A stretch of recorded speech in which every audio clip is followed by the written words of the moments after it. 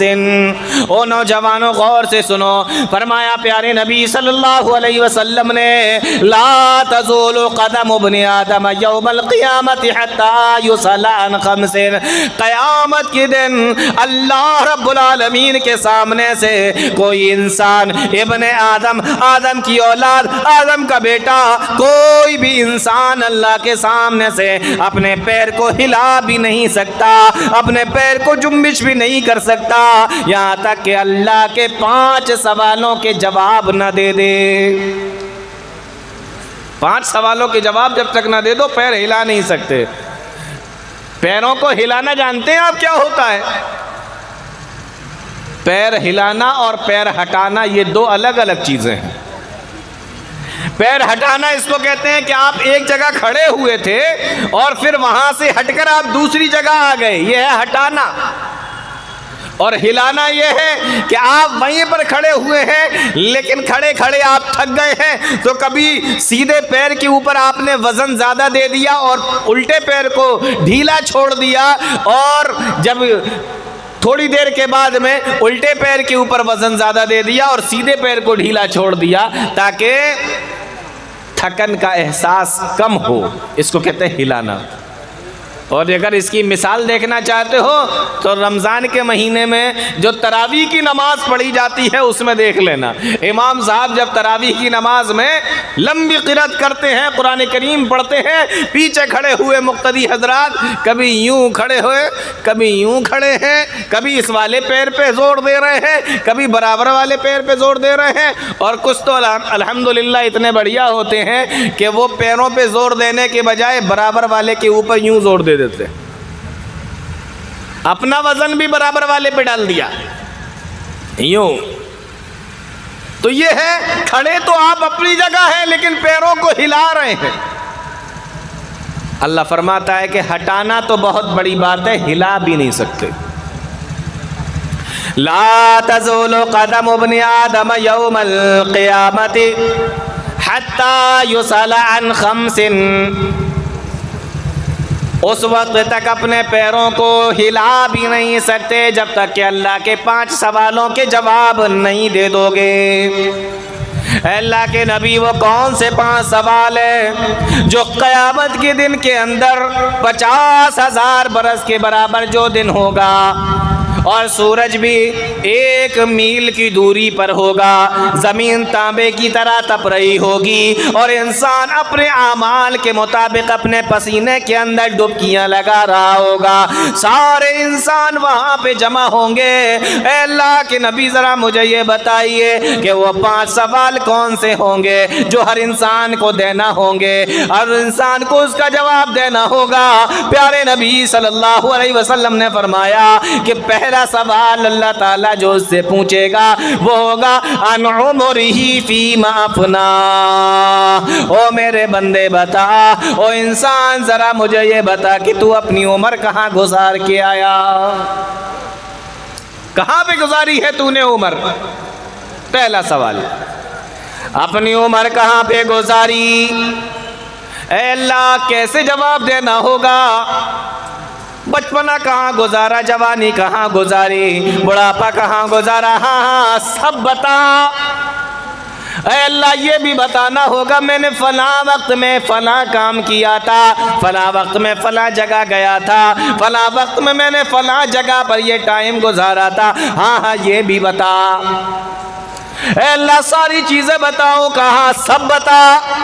کا پروردگار ایک ایک چیز بتانا پڑے گی. فرمایا ہاں تیری ایک ایک سانس کا حساب لیا جائے گا, تیری ایک ایک سانس کا آج حساب ہوگا. تو نے اپنی ان پلکوں کو, آنکھوں کی ان پلکوں کو اٹھایا, پھر گرایا, پھر اٹھایا اور پھر گرایا. اس ایک ایک جھپکی کا بھی تجھ سے حساب لیا جائے گا, تیری ایک ایک سانس کا بھی تجھ سے حساب لیا جائے گا. بتائیے اپنی زندگی کہاں گزار کے آیا ہے؟ آج تیرے ایک ایک گھنٹے کا, ہر گھنٹے کا حساب لیا جائے گا. گھنٹوں کے اندر پائے جانے والے ایک ایک منٹ کا تجھ سے حساب لیا جائے گا. ایک ایک منٹ کے اندر پائے جانے والے ایک ایک سیکنڈ کا حساب لیا جائے گا. اے اللہ کیا ہر چیز کا حساب ہوگا؟ فرمایا ہاں, اگر تو نے 60 سال کی زندگی گزاری ہے تب بھی اپنے 60 سال کی زندگی میں جتنی سانسیں تو نے لی ہیں ہر ایک سانس کا حساب آج تجھ سے لیا جائے گا. او میرے پروردگار, یہ تو بڑا ہی بہت ہی زیادہ خطرناک سوال ہے, یہ تو بہت بڑا حساب ہے. فرمایا ہاں ان عمری فیما افنا, بتا تو نے اپنی عمر کہاں گزاری ہے. ایک ایک چیز کا حساب, پیدائش سے لے کے آخری سانس تک کا حساب دے, ایک ایک سیکنڈ کا حساب دے. اے اللہ بچپنا تو مجھے پتا ہی نہیں چلا کہ کہاں چلا گیا, اور جب جوان ہوئے تو جوانی کے نشے میں شراب اور جوانی کے نشے میں مست تھے. پروردگار بڑھاپا آ گیا, چہرے کے اوپر سفید داڑھی ہو گئی اور میرے سر کے اوپر بھی سفید بال نکل آئے. پروردگار ہڈیاں بھی کمزور ہو گئی, خون کا دوران بھی ہلکا پڑ گیا. اے اللہ بدن کی ہڈیاں بھی کمزور ہونے لگی اور خون بھی میرا ٹھنڈا پڑنے لگا. لیکن اے میرے پروردگار مجھے یہ توفیق نہ ہوئی کہ میں تیرے پاس میں آؤں. اے اللہ تیرے دربار میں آؤں, اے اللہ تیرے دین کی طرف آؤں, اپنے گناہوں سے توبہ کر لو. پروردگار میرے بڑھاپا آنے کے باوجود بھی اگر لوگوں کو مجھے تلاش کرنا ہوتا تھا تو مسجد کے بجائے میں لوگوں کے ہوٹلوں پر بیٹھا ہوا ملتا تھا, میں چوراہوں پر بیٹھا ہوا ملتا تھا, میں راستوں پر تو مل جاتا تھا لیکن مسجد آنا مجھے نصیب نہ ہوتا تھا. آپ دیکھیں کتنے بوڑھے ایسے ہیں. عام طور پہ یہ کہا جاتا ہے کہ جب آدمی بوڑھا ہوتا ہے تو نماز پڑھنے لگتا ہے, لیکن میں نے کتنے بوڑھے ایسے دیکھے ہیں جو نماز پڑھنا تو چھوڑو, ایسی ہوٹل میں بیٹھ کر چائے پینا پسند کرتے ہیں جس ہوٹل میں ٹی وی لگی ہوئی ہو. اور میں نے خود دیکھا ایسے ایسے بوڑھوں کو میں جانتا ہوں کہ ہوٹل میں ٹی وی لگی ہوئی ہے اور ریموٹ کے چکر میں آپس میں 2 بوڑھے 3 بوڑھے لڑائی کر رہے ہیں. وہ کہہ رہا ہے مجھے ریموٹ دے, میں اپنے حساب کا چینل لگاتا ہوں. وہ کہہ رہا ہے مجھے ریموٹ دے, میں اپنے حساب کا چینل لگاتا ہوں, میں یہ دیکھوں گا. وہ کہہ رہا ہے نہ میں یہ دیکھوں گا, میں یہ دیکھوں گا. میں نے ایسا بھی لوگوں کو دیکھا ہے. میرے بزرگوں, یہ آپ کی جو عمر ہے نا, یہ اپنے جوانوں کو سمجھانے کی ہے, نوجوانوں کو سمجھانے کی ہے. اپنے زندگی کے اچھے اور کڑوے اور سچے اور تلخ جتنے بھی تجربے ہیں وہ لوگوں کو بتانے کی ہے, ان کو سمجھانے کی ہے, ان کو گائیڈ لائن کرنے کی ہے. لیکن ہم کیا کر رہے ہیں؟ ہم خود اپنے سگے بچوں کو بھی نہیں سمجھاتے. یہ ہماری حالت ہے.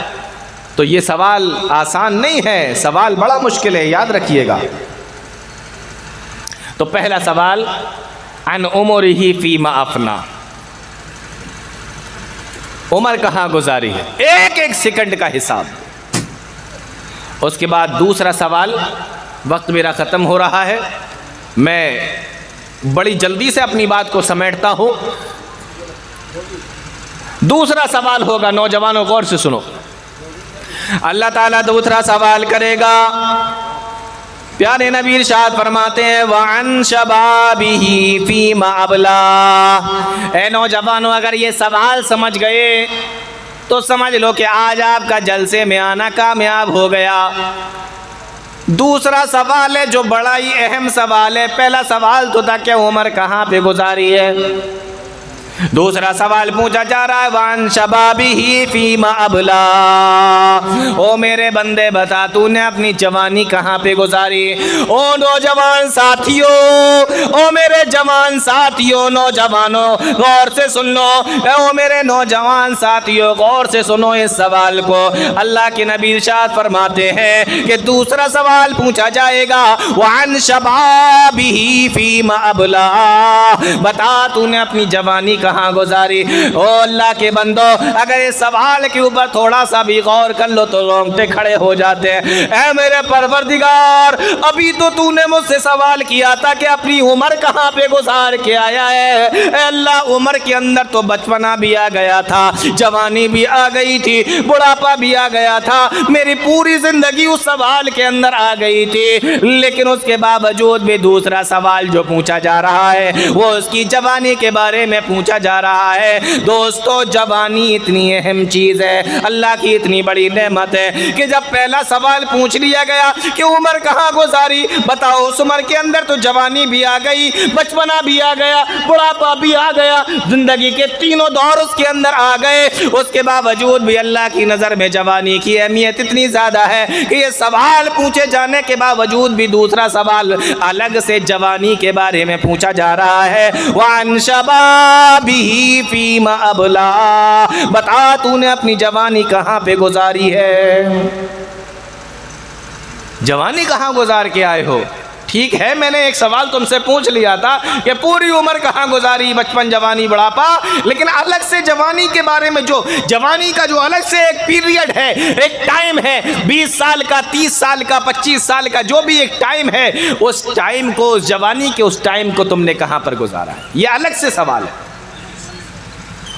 تو یہ الگ سے جواب بھی دینا پڑے گا آپ کو۔ جوانی اتنی اہم چیز ہے، تو میں یہاں تک پہنچا ہوں، آپ کو سمجھانے کی کوشش یہ کر رہا ہوں کہ جوانی یہ بہت بڑی نعمت ہے، اور اس کے تعلق سے اللہ رب العالمین آپ سے الگ سے پوچھے گا۔ میں اپنی بات کو بڑی جلدی سے سمیٹتا ہوں اور ایک آخری بات بتا کے آپ کو ختم کر رہا ہوں، موقع ملے گا تو پھر انشاءاللہ آپ کو بتائیں گے، اسی تعلق سے کچھ باتیں آگے بھی بتائیں گے۔ اللہ کے نبی صلی اللہ علیہ وسلم فرماتے ہیں اللہ رب العالمین کو کیسی جوانی پسند ہے؟ فرمایا شاب نشأ فی عبادت اللہ، اللہ کو ایسی جوانی پسند ہے جو اللہ کی عبادت میں گزرے۔ جوان تو ہے اور دھیمے دھیمے کر کے سبھی جوان ہوتے ہیں، پھر بعد میں بوڑھے بھی ہوتے ہیں، لیکن اللہ کو کیسے جوان پسند ہے، کیسی جوانی اللہ کو پسند ہے؟ جو اللہ کی عبادت میں گزرے۔ اس لیے میرے نوجوان ساتھیوں، میرے بھائیوں، میری بہنوں، اپنی جوانی کو، اپنی ساری زندگی کو اللہ کی عبادت میں لگاؤ، لیکن خاص طور سے یہ جو جوانی کا پیریڈ ہے اس کو اللہ کی عبادت میں گزارو، نمازی بن جاؤ، قرآن کی تلاوت کرنے والے بن جاؤ، اچھے اخلاق والے بن جاؤ، ماں باپ کے فرما بردار بن جاؤ، اور بھی بہت ساری چیزیں ہیں۔ موقع ملے گا تو یہ دوسری رات کا جو پروگرام ہوگا انشاءاللہ اس میں ان باتوں کو لے کر آئیں گے، اگر اللہ نے چاہا تو۔ اللہ تعالیٰ نیک عمل کی توفیق عطا فرمائے، آمین یا رب العالمین۔ وآخر دعوانا الحمدللہ رب العالمین، والسلام علیکم ورحمۃ اللہ وبرکاتہ۔ یہ تھے فضیلت الشیخ